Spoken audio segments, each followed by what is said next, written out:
Duol mochung'ne chenro mag gero udi manengogi oyue pacho kama National Housing Corporation John Gigeto chako chenro mag udi makamago e kaonti ma Mombasa.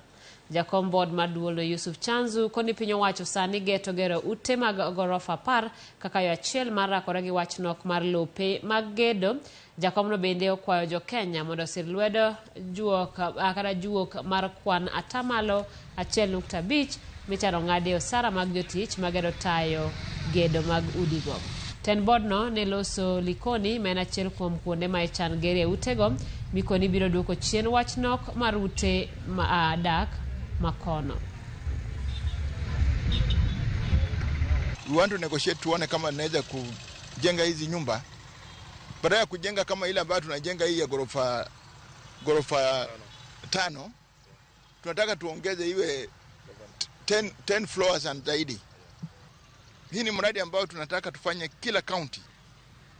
Na tunataka collaboration ya county government, tunataka collaboration ya banks, tunataka collaboration ya Kenya wote ambao wako na uwezo.